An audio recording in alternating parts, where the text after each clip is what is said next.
Well, needless to say, it's a busy week here in Washington, and we've been working hard for the people of Tennessee, and I'm really looking forward to working in the state next week. Before I head home, I'd like to update you on a couple of votes that I cast this week, and they have some meaning for you there in Tennessee. The first vote I cast was against a resolution passed by Speaker Nancy Pelosi's House of Representatives. It is to stop President Trump from building the wall on our southern border. President Trump is to be commended for keeping his commitment to build the wall. I stand with him 100% on this. His declaration of a national emergency to build that wall is necessary, and it is authorized by law. Let's not forget that Congress gave those powers to the President in 1976 under the National Emergencies Act. Since then, presidents of each party have used this declaration over situations that were much less severe than the crisis, the humanitarian crisis at our southern border. President Clinton declared 17 national emergencies, President Bush declared 12, President Obama 13, and President Trump has used it 3 times.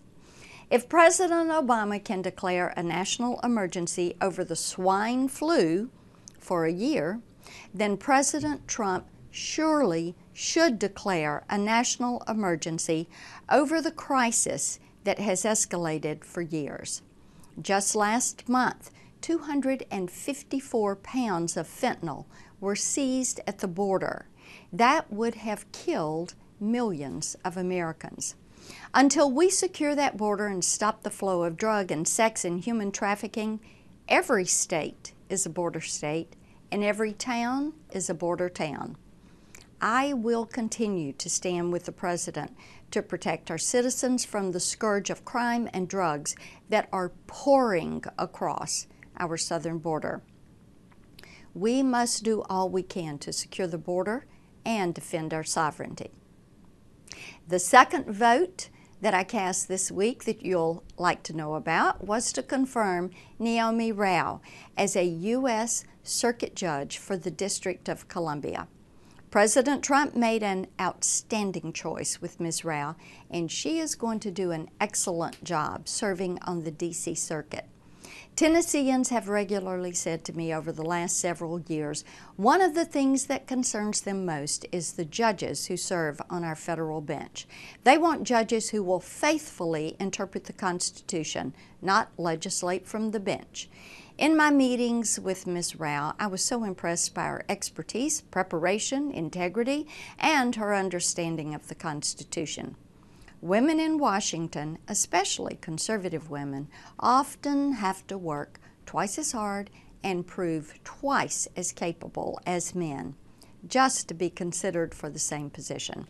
I'm grateful for Ms. Rao's willingness to serve our nation. Her confirmation continues President Trump's stellar track record of putting men and women on the federal judiciary who are solid, originalist, pro-Constitution judges. Since taking office, President Trump has nominated and the Senate has approved 2 Supreme Court justices, 36 appellate judges, and 53 district court judges. As a member of the Senate Judiciary Committee, I'm committed to keeping this streak going. Tennesseans want judges who are in the mold of Justices Brett Kavanaugh, Neil Gorsuch, Clarence Thomas, and Antonin Scalia. Our 7th president and a great Tennessean, Andrew Jackson, said it well in 1822.